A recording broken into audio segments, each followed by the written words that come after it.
Grande Deus, é o fôlego de vida que Tu nos deste, Senhor. Por isso já é motivo de sermos agradecidos neste dia. Como estamos felizes, ó Pai. Os nossos corações se alegram de nos ajuntarmos e vermos uns aos outros aqui, ó Deus, representando suas famílias, representando seus lares, aquilo que constitui a família de Deus, o corpo de Cristo. Representando assim, Senhor, nesta região, a todos aqueles que vivem também em suas regiões, louvando e glorificando o Teu nome e recebendo a alegria do Espírito Santo, como o sol está raiando neste dia, assim a Tua luz, Senhor, da palavra bendita, do Evangelho de Cristo, que também raiou em nossas vidas, que isto possa transbordar, ó Pai, quando ao passar uns pelos outros, sentir esta energia. Não há lugar para tristeza, Senhor, e mesmo que a dor esteja cutucando o nosso corpo, ó Deus, como é maravilhoso simplesmente dizer obrigado, Jesus. Isto nada é para nós, ó Pai, porque as nossas almas estão curadas, os nossos espíritos estão alegres no caminho do Senhor. Muito obrigado por este dia, ó Pai. Nós consagramos Ele ao Senhor. Nós temos em nosso tempo os nossos dias semanais em que trabalhamos, em que cuidamos das coisas materiais, mas hoje é especial, Senhor. Hoje as pessoas descansam, hoje as pessoas podem fazer aquilo que melhor lhe aprazem, se não trabalhar, mas hoje é especial. Por isso nós consagramos ao Senhor e pedimos, ó Pai, assim como já tem nos abençoado nesta manhã, que abençoe também o restante deste dia, que a Tua presença seja notória em nosso meio, no nome do Senhor Jesus Cristo. Amém, Jesus. Amém. Graça e paz, irmãos, sejam com todos. Nesta manhã, os nossos irmãos estão retornando, né? Estiveram ali naquela festa maravilhosa. Se não pudéssemos acompanhar ao vivo, em tempo real, nós saberíamos disto, talvez, daqui a alguns dias ou meses, né? Mas esse recurso nos faz saber das coisas em tempo real. E é assim que nós estamos de olhos no fim dos tempos, né? Sabendo que quando nosso Senhor aparecer, todo olho o verá. Todo olho o verá. E nós vamos ler e meditar, irmãos, lá no livro de Atos, no capítulo 26. Atos capítulo 26. As crianças nesta manhã estão ali, vão ter um momento. E eu gostei porque as professoras que estão lá, né, hoje, disseram, nós vamos falar sobre este personagem com as crianças, né? E tem um desenho assim que fizeram, e eu fiquei feliz porque era algo também que já tínhamos preparado. Então as crianças estarão juntas conosco nessa meditação. Elas sempre têm esses momentos em todos os nossos cultos, nas terças-feiras, nas quintas e também no dia de domingo. Assim que entra a parte da escritura, da meditação, elas vão para a sala reservada para elas. Lá em Cajobi também elas tiveram, né? É uma atenção especial para vocês.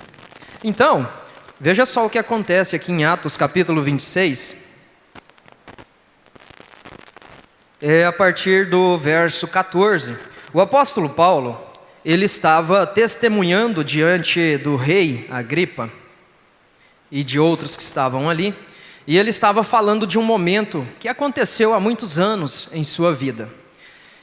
E então no verso 14 do capítulo 26 de Atos, ele está dizendo assim: E caindo nós por terra, eu ouvi uma voz que me falava, e em língua hebraica dizia: Saulo, Saulo, por que tu me persegues? É duro para ti chutar contra os aguilhões. E eu disse: Quem és tu, Senhor? E ele disse: eu sou Jesus a quem tu persegues. Mas levanta-te e põe-te sobre teus pés, porque eu te apareci por este propósito, para te fazer ministro e testemunha tanto das coisas que tu tens visto, quanto das coisas que eu ainda te aparecerei, livrando-te deste povo e dos gentios, a quem agora eu te envio, para abrir-lhes os olhos e os converteres das trevas à luz, e do poder de Satanás a Deus, para que eles possam receber o perdão dos pecados e herança entre os santificados pela fé em mim. Amém. Então aqui é o testemunho que Paulo está dando sobre a sua conversão, o momento em que ele encontra a Jesus Cristo, o nosso Senhor. Então, irmãos, vamos pensar um pouco sobre a vida e o que aconteceu com este homem, que foi um dos maiores escritores do Novo Testamento. Apenas Paulo escreveu e deixou para nós, das 27 escritas, ou 27 livros do Novo Testamento, ele escreveu 13. 13 são as suas cartas. E Lucas, escrevendo o livro de Atos, como muitos consideram sendo o autor do livro de Atos, ele deu tanta importância para a conversão do apóstolo Paulo, este momento assim impactante e que causou assim uma transformação, né? Vamos dizer assim, aqui estava apagado, aqui tudo se vê. Foi a vida de Paulo, foi nesse momento em que Jesus aparece. E então Lucas ele registra pelo menos 3 vezes no livro de Atos sobre a conversão de Paulo. Nós temos lá no capítulo 9, temos no capítulo 22 e agora no 26, que usamos como base do que vamos falar. Então isto realmente foi algo muito importante, não só para a vida de Paulo, irmãos, mas para a vida da igreja como um todo. E aqui nós vamos aprender algumas coisas. Nós sabemos quem Paulo era, ou conhecido como Saulo. Foi assim que Jesus o identificou aqui, né? Saulo, Saulo. E eu vou voltar lá no capítulo 9, que é o primeiro registro desta conversão, e vamos ver algumas coisas que acontecem aqui. Este homem, nascido na cidade de Tarso, ele cresceu, viveu, vendo e ouvindo sobre as coisas de Deus, tidas ali pelos judeus. Tanto é que ele cresceu aprendendo aos pés de Gamaliel, um mestre muito eloquente, muito conhecido ali entre os rabinos, e Paulo cresceu aprendendo com este homem. É como você pensar aí em uma universidade, em um grande mestre ou doutor, alguém que possui muitos títulos, o que significa que passou por uma experiência de estudo de muitos anos, ele tem maturidade para ensinar a outros, ele tem experiência para isso. E assim foi Paulo.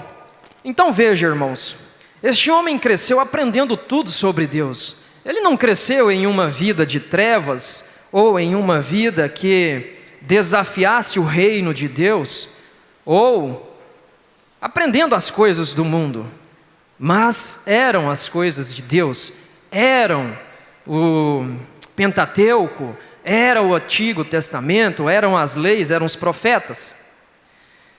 Mas este homem cresceu aprendendo sobre estas coisas, mas aconteceu algo em sua vida. E é isso que nos chama a atenção. Porque Paulo, sendo homem letrado como foi, instruído como foi, porque Jesus teve que encontrá-lo e derrubá-lo ao chão? Por que isso teve que acontecer?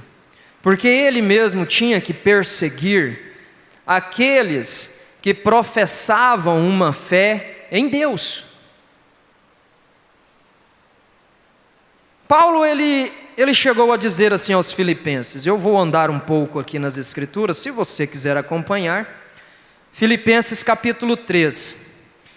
Paulo, ele testemunha para os filipenses e ele diz assim: Ora, embora eu também possa ter confiança na carne, se algum outro homem pensa que pode confiar na carne, ainda mais eu. No capítulo 13 de Filipenses. Por quê que Paulo podia confiar ainda mais do que os outros, vamos dizer assim, na própria carne? O que quer dizer isso? Na vida natural. Por quê? Porque, verso 5, eu fui circuncidado ao 8º dia, eu sou da linhagem de Israel, da tribo de Benjamim, que era a tribo mais importante de Israel. Da linhagem de Israel, da tribo de Benjamim, hebreu de hebreus.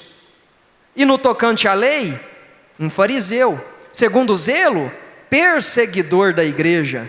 No tocante à justiça que está na lei, irrepreensível. Assim Paulo era. Assim que ele se via, assim que os outros o viam.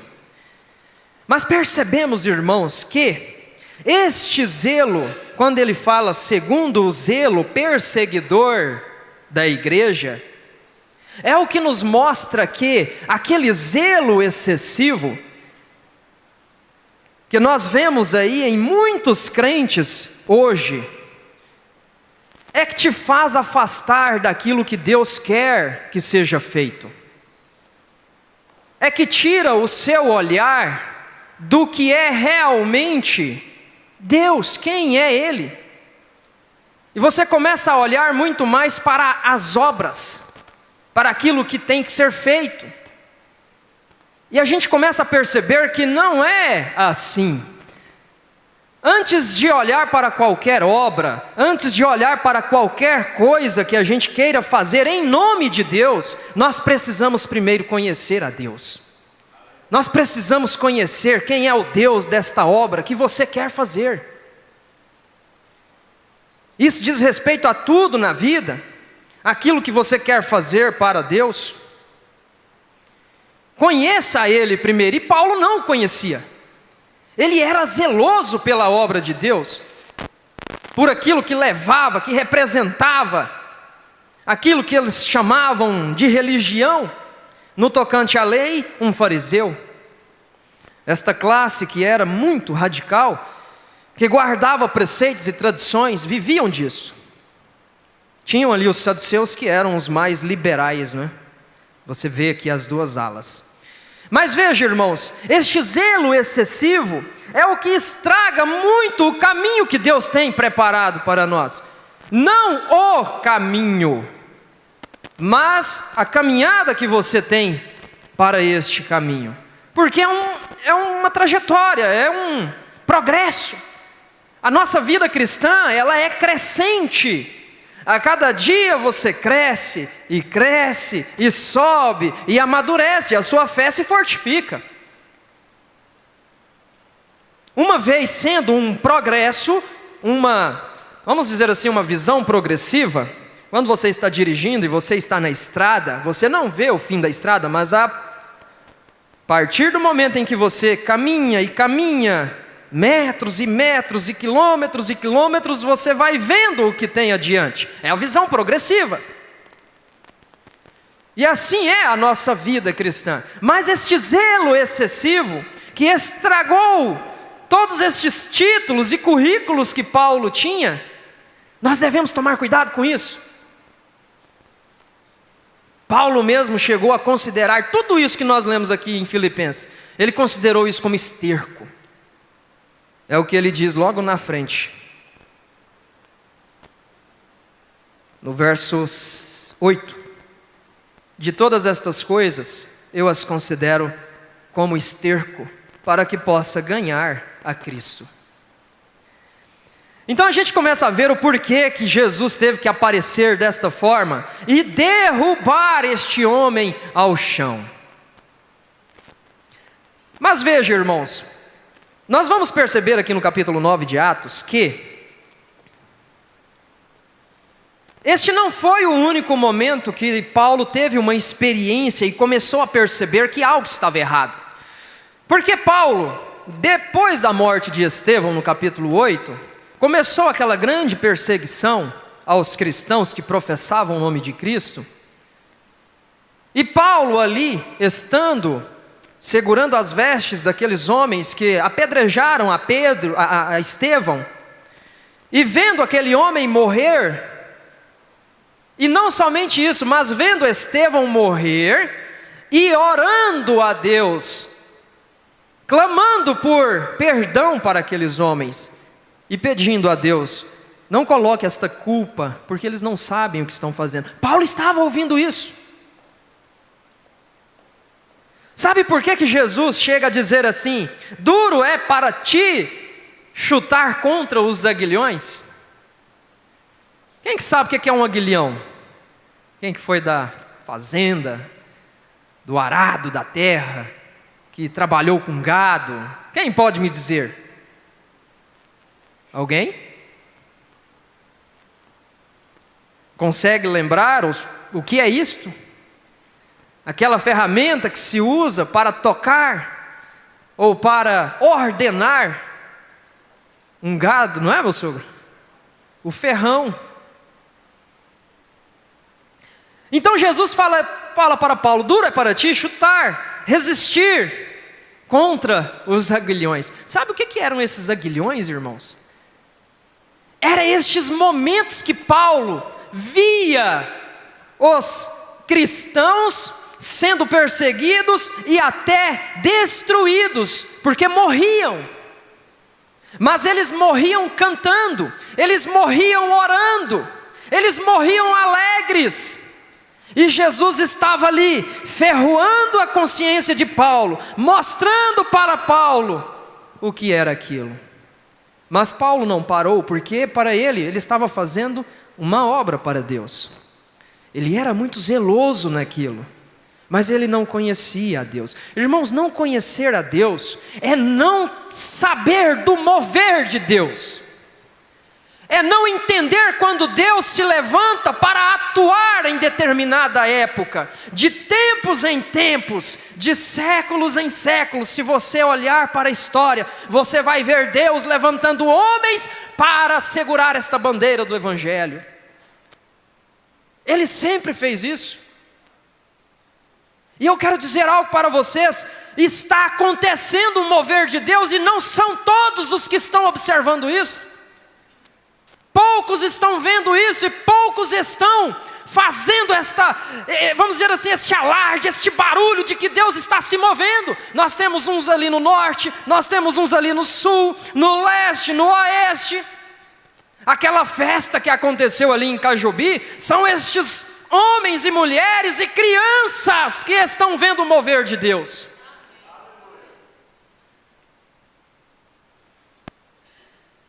Precisamos estar atentos ao que Ele está fazendo. Você sabe por quê, irmãos? A arrogância nos tira do caminho.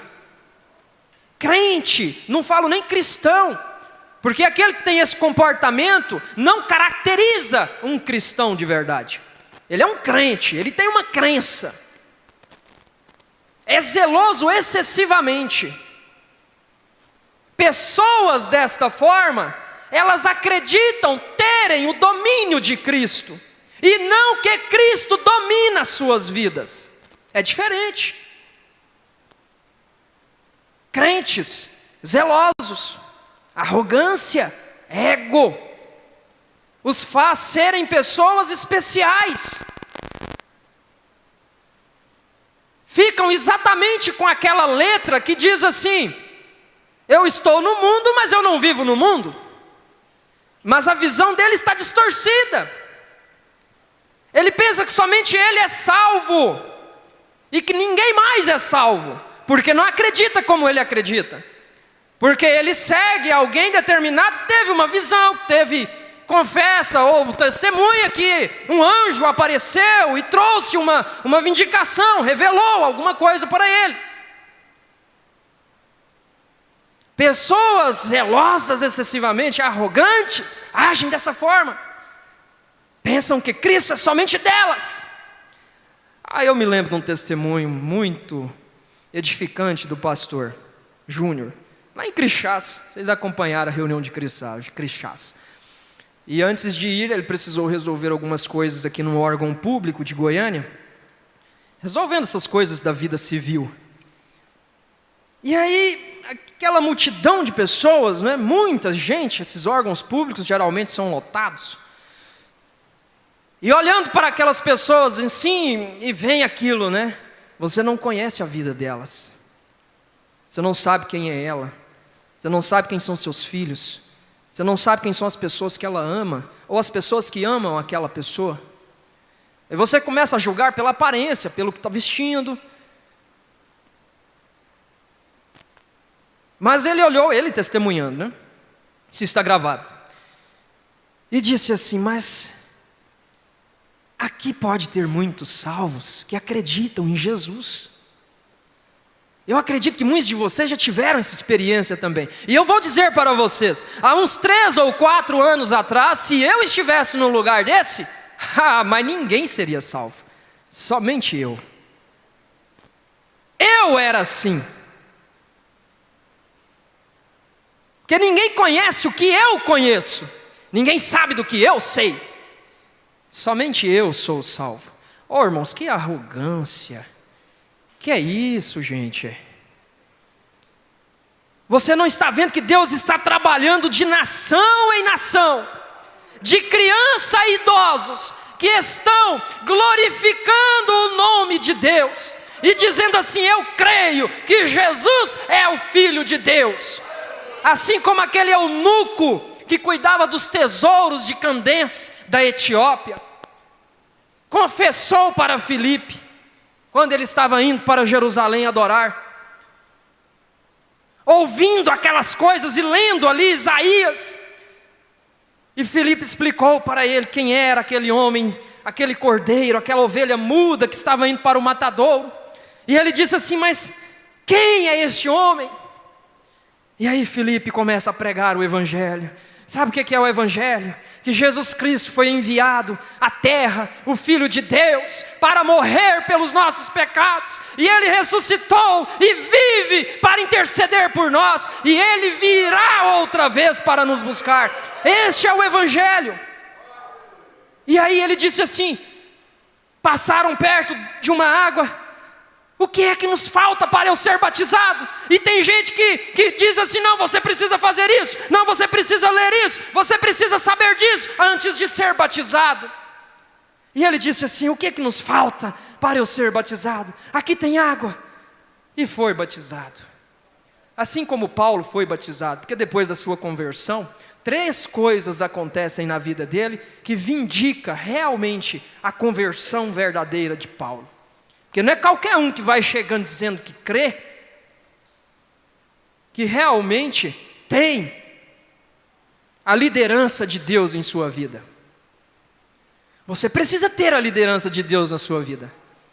E isso precisa ser visível aos filhos de Deus. Paulo começou uma vida de oração, que Ananias, ao receber a visão de Deus, né, no verso 10, lá do capítulo 9, Deus manda Ananias ir lá orar por Paulo, né? Paulo já estava há 3 dias, sem comer, sem beber, a vida dele se transformou, foi um rebuliço. E Ananias questionando ao Senhor, que ele sabia que era Deus que estava falando com ele. Quando Deus disse assim, chamou, né, Ananias, ele disse, eis-me aqui, Senhor. O Senhor passa a ordem para Ananias, e Ananias fala assim, mas Saulo? Eu ir lá ver Saulo? Aquele homem que está prendendo, perseguindo pessoas lá em Jerusalém, e agora está vindo aqui em Damasco com ordens do Sinédrio, para prender, levar para Jerusalém e torturar. O senhor quer que eu vou falar com este homem? Vai, Ananias. Você sabe por quê? Porque ele é um vaso escolhido para mim. Ó, irmãos, quando você começa a ver o mover de Deus, quando você começa a conhecer o Deus dessa obra, você pode saber que Ele vai levantar vasos escolhidos. E você não vai julgar essas pessoas, você apenas vai colocar tudo isso em seu coração, orando por essas pessoas, para ver o que Deus vai fazer na vida desta pessoa, para a edificação do corpo. Ele é um vaso escolhido, Ananias, vai lá. Sabe por quê? Porque ele está orando. Ele está orando. É o primeiro comportamento de um cristão convertido, é ter uma vida de oração. E depois, receber o Espírito Santo, foi o que aconteceu com Paulo. E em terceiro, ser batizado. Não precisa ser nessa ordem, o que eu estou te dizendo é relatando o que está no capítulo 9.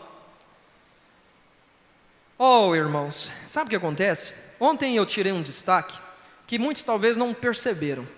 Mas o pastor disse uma frase assim, muito curta, rápida, mas foi uma lição para nós. Sobre o que acontece em muitos cultos nossos. Ontem mesmo aconteceu isso.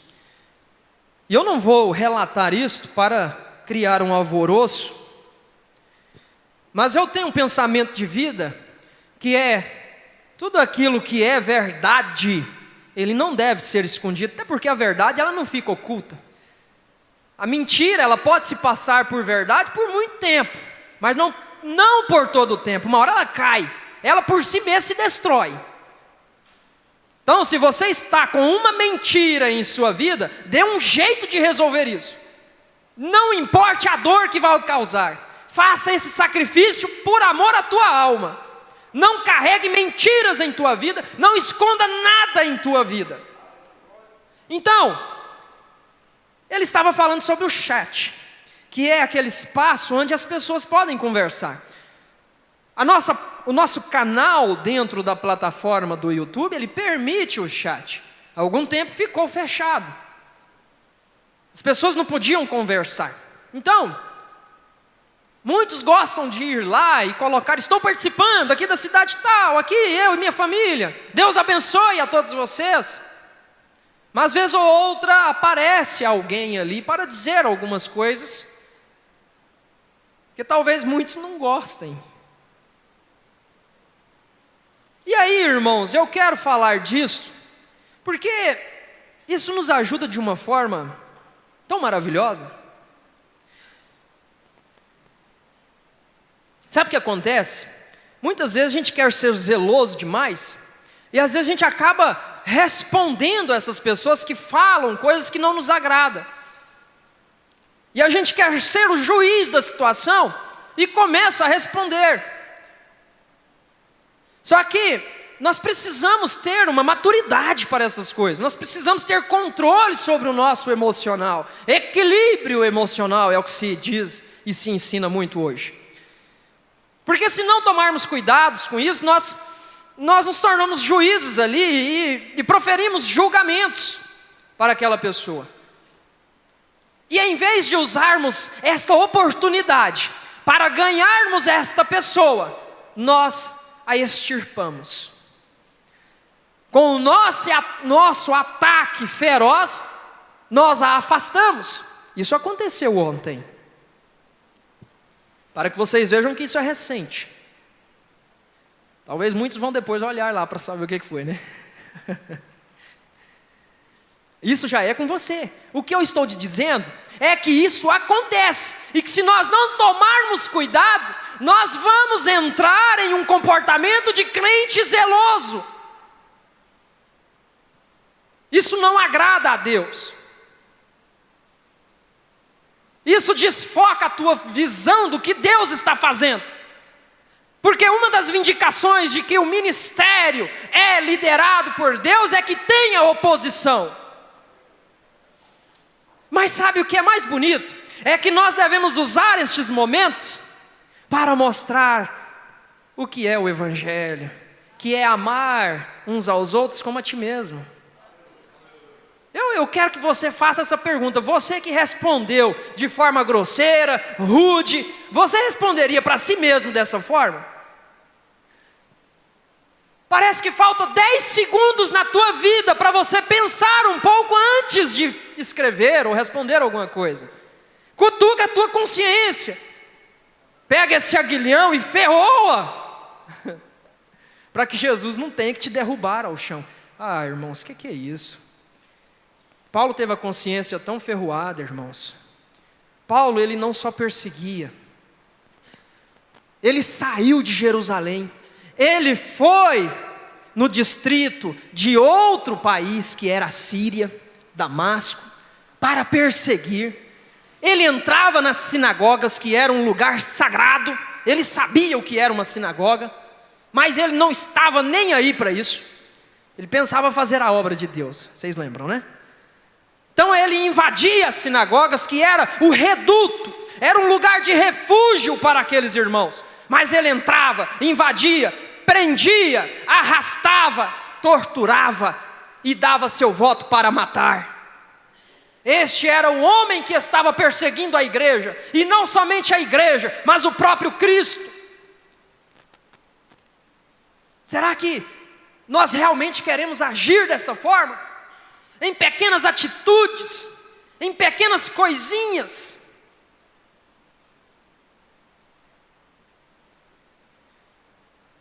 A consciência estava sendo ferroada, até que não teve jeito. Jesus teve que falar assim: eu vou derrubar esse touro indomável. Porque se era um aguilhão, é porque ele era um animal feroz. Ele precisava ser domado.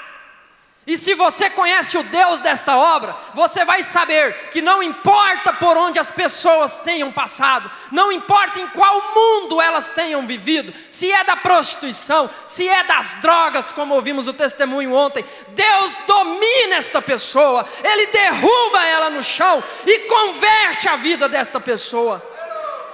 Por isso que Paulo, sendo o maior perseguidor da igreja, ele foi o maior plantador de igrejas que teve. Se ele era o maior problema que tinha para a igreja, ele se tornou um dos maiores arautos da igreja.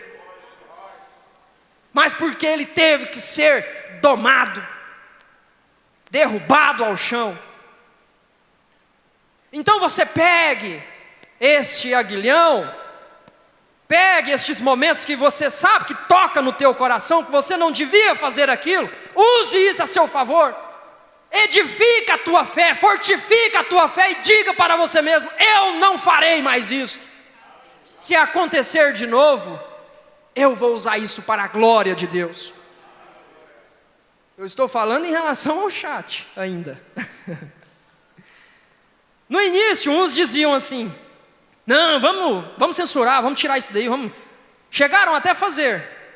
Nunca foi do meu consenso isso. Nós não somos ditadores. Vivemos em uma nação que ainda prega que existe liberdade de expressão. Por mais que não havemos por aí. Mas ainda está na Constituição desse país. Existe alguém que queira mais a tua liberdade do que o teu Criador? Que te dê mais livre arbítrio do que o Senhor Jesus?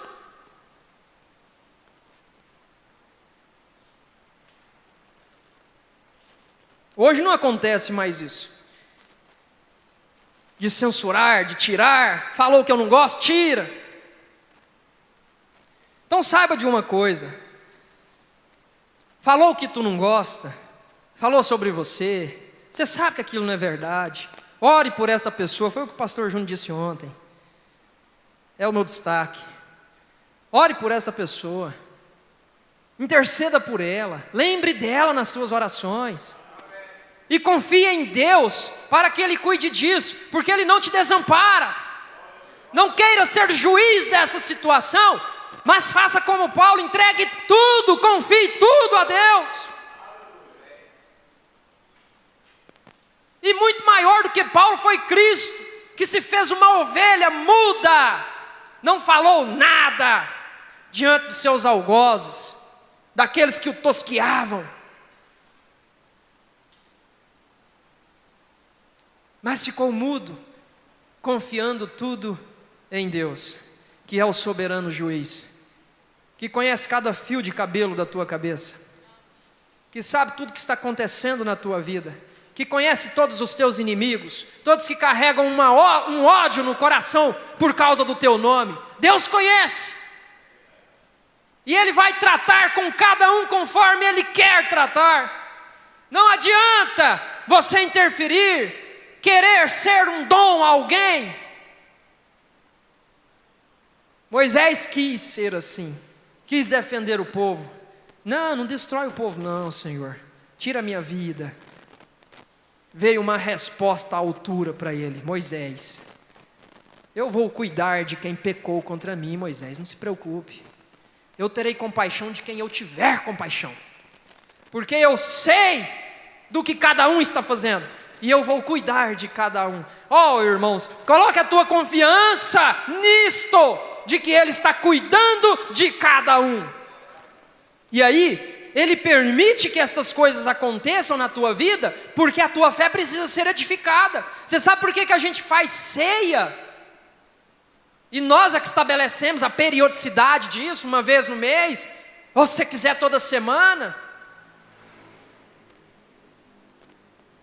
Por que Jesus instituiu isso? Para lembrança, para memória. Porque muitos dizem assim: eu não sei nem o que eu tomei no café da manhã. E pode estar brincando, mas alguns nem lembram mesmo. Nós precisamos ser lembrados constantemente sobre essas coisas, gente. Deus é tão zeloso para conosco, este amor ágape, este amor imerecido, que foge da compreensão do homem, que mesmo você pecando, mesmo você errando, mesmo você indo lá perseguir os filhinhos de Deus, matando eles, derramando sangue por terra, mas aquilo não anulou a escolha de Deus para a vida de Paulo, e não anula a escolha de Deus para a tua vida. Isso não quer dizer que você tenha que viver neste mundo de erro. Eu até fico pensando por que Paulo teve uma vida tão sofrida como ele teve, mesmo depois da sua conversão. Porque ele não teve paz. Existe um período de 14 anos, com mais 3, 17, que talvez você não conheça na vida de Paulo, em que ele ficou em silêncio. Ninguém sabia, ninguém lembrava do nome de Paulo, depois da sua conversão. Que ele foi convertido a caminho de Damasco. 3 dias, recebeu o Espírito Santo, começou a pregar em Damasco. Dali, eles não aceitaram, queriam tirar a vida de Paulo.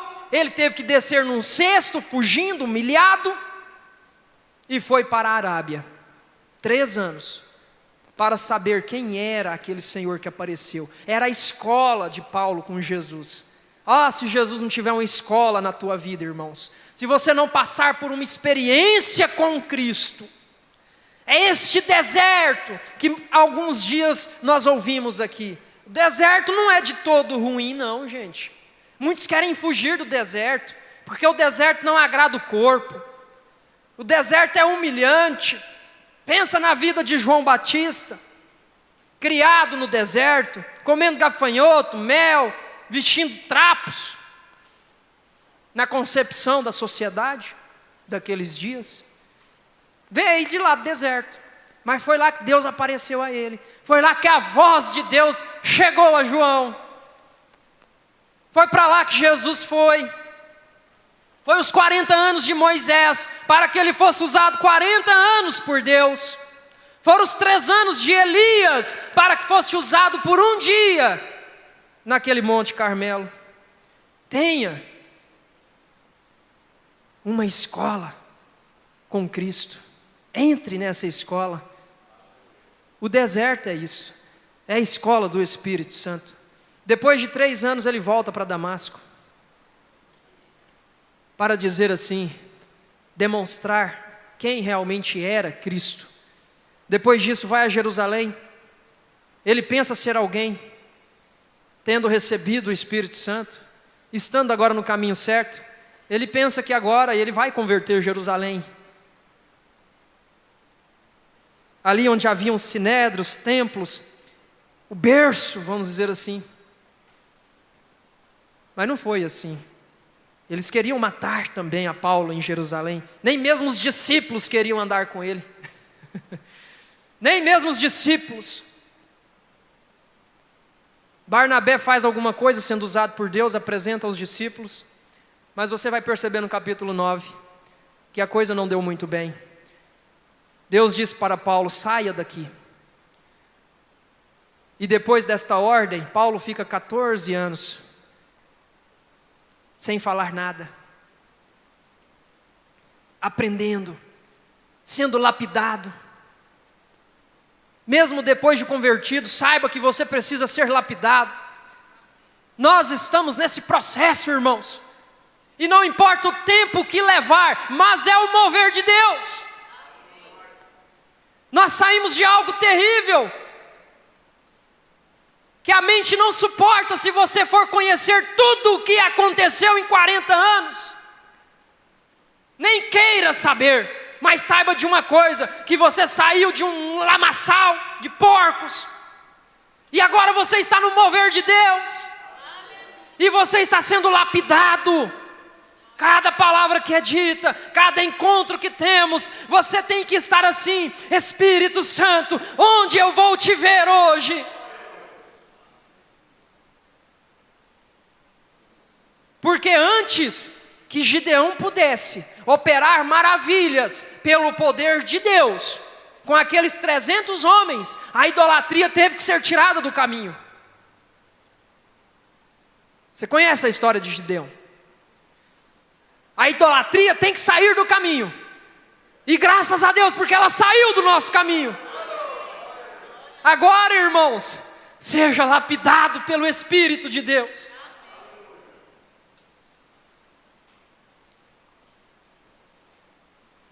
É o que está acontecendo. Não dê atenção para a obra, porque ela vai acontecer. Dê atenção para o Deus desta obra. Mantenha os teus olhos nele, tentando entender, tentando saber o que Ele quer, e sentindo no coração assim, ó, alguma coisa vai acontecer. Um avivamento de fato vai acontecer, porque o avivamento só vem quando a taça do arrependimento ainda não foi completa. Precisa haver arrependimento, transformação de pensamentos, de ideias. Precisamos subjugar todas as nossas crenças, todos os nossos pensamentos à mente de Cristo, para que então esse atuar do Espírito, como labaredas de fogo, seja notório em nosso meio. Essa manifestação, ela é diferente. Porque, irmãos, a nossa adoração, ela vai responder à altura dessa manifestação do Espírito de Deus.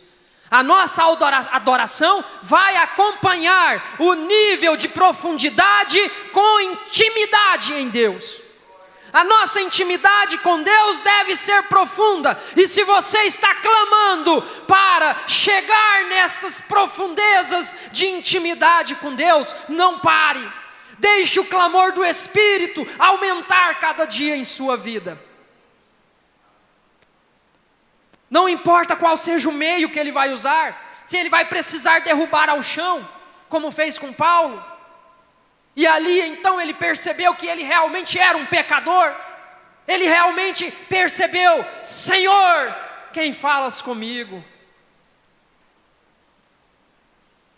Ele entendeu que ele estava perseguindo a Cristo, e agora ele estava pregando a Cristo. Uma vez ele levava a morte, mas agora ele estava levando vida.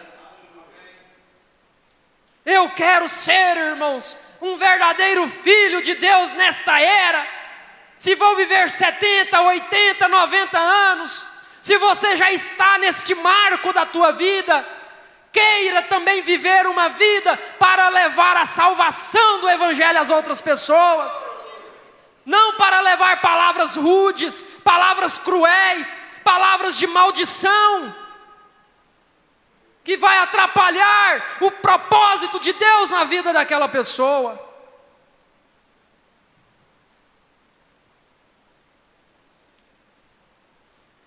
É o desejo do nosso coração, porque nós estamos vendo todo o tempo, nós estamos vendo algo diferente acontecer. Nós não precisamos ficar falando disso, porque nós estamos vendo isso, gente. Cada um tem a sua experiência, está tendo a sua experiência em relação a estas coisas.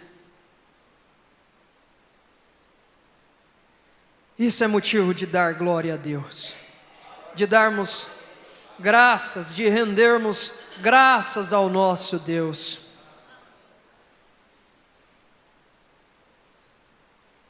Isso é maravilhoso. Não tire o deserto que Deus tem preparado para você, este treinamento. Não queira que isso saia da sua vida, porque essa é a oportunidade de você realmente crescer espiritualmente com Deus. Ter uma vida em obediência, saber o que é obedecer aos mandamentos, exalar os ensinamentos de Cristo na sua vida. Chegar em um momento em que você não precisa mais decorar estas coisas. Sabe, quando você está estudando música, você precisa ficar decorando a posição das teclas, precisa ficar lembrando de notas. Mas chega um momento, irmãos, que aquilo flui tão naturalmente na vida daquele músico. Ele produz uma melodia assim tão salutar, paladável aos ouvidos. Aquilo sai naturalmente. E aí a vida do cristão, ela começa a fluir naturalmente, a ter aquele doce cheiro do Espírito de Cristo. E você não precisa se preocupar mais quando alguém vem com ataques e ofensas, perseguições. Ora, a pessoa chega aqui, nesse chat, para falar uma coisa dessa. Ela teve vamos dizer assim, perdeu o tempo dela, para ela ir ali, digitar algumas coisas. Irmão, você acha que isso já não é uma grande coisa para Deus? Você acha que isso já não é uma grande oportunidade para você dizer, olha só, ele está ouvindo o Evangelho de Cristo?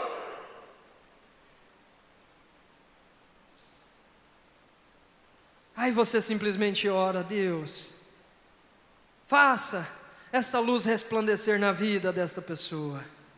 E você deixa ela lá quietinha, ouvindo, e ouvindo, e ouvindo.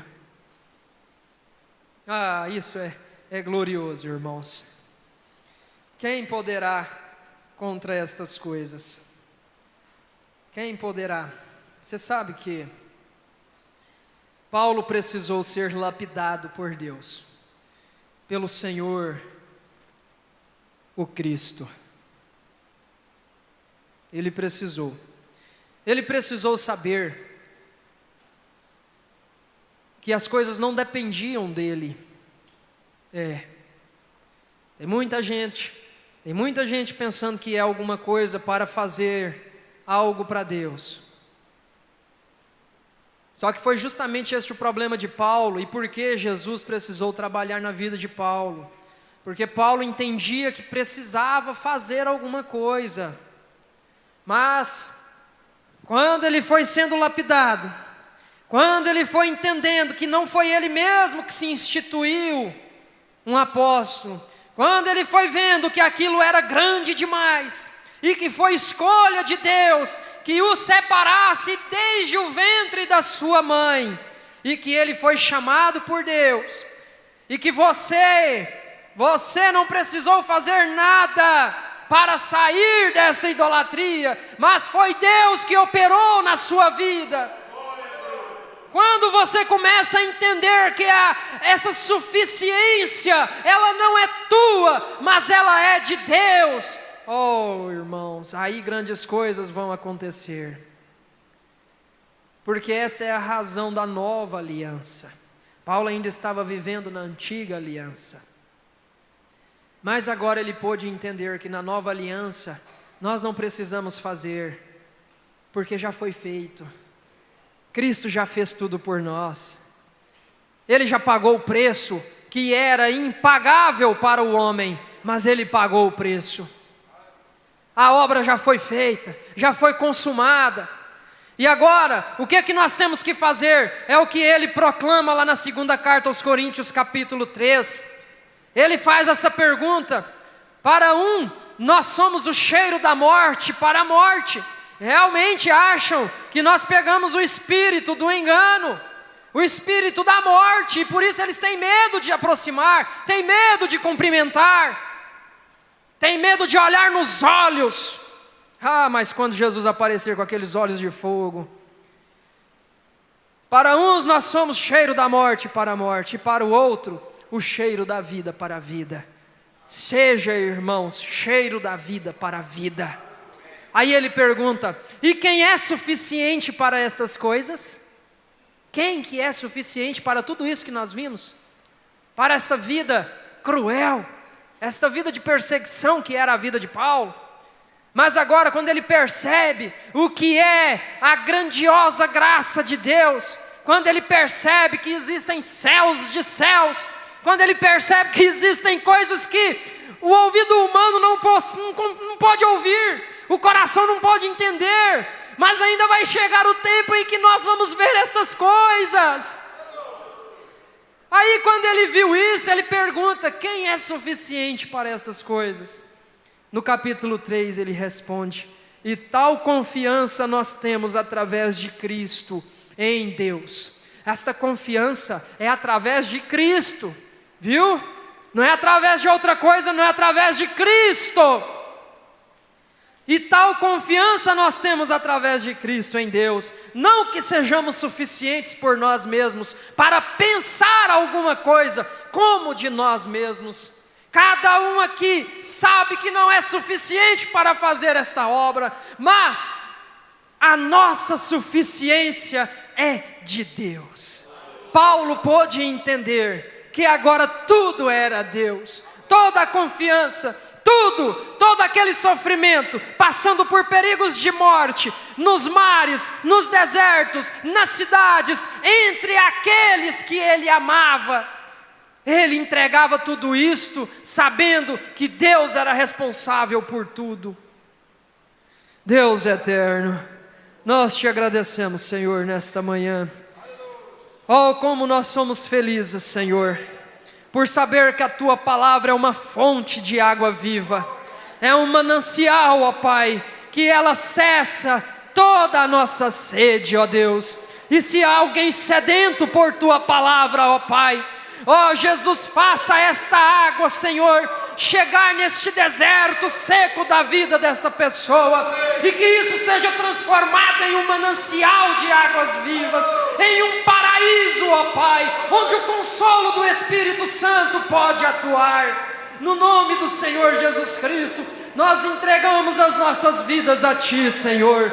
Entregamos a vida dos nossos filhos, entregamos a vida, Senhor, dos nossos queridos, da nossa família. Entregamos, ó Pai, esta igreja e todo irmão, todo filho de Deus, nós entregamos a Ti, Senhor, sabendo que são meninas dos Teus olhos, sabendo que o Senhor os ama com profundo amor, este amor ágape, e que possamos retornar hoje à noite com esta mesma alegria, Senhor. Se alguma coisa acontecer na vida de alguém nesta tarde, que seja prejudicial, se algo acontecer e que nós não entendemos o que é, que possamos simplesmente entregar isso ao Senhor e pedir e clamar que isto seja para a glória do Senhor, porque o Senhor vai operar neste problema, o Senhor vai liderar os nossos passos e a nossa caminhada, no nome do Senhor Jesus Cristo. Obrigado, Jesus. Amém, amém. Muito bem, irmãos, e vamos retornar hoje a partir das 18h30, se Deus permitir. E que a graça e a paz, a bênção do Senhor seja com cada um. Foi esta a bênção que o Senhor ensinou aos filhos de Israel. Diga um para o outro que a bênção do Senhor seja contigo, e assim vocês estarão proclamando a minha face na vida de cada um. Deus vos abençoe.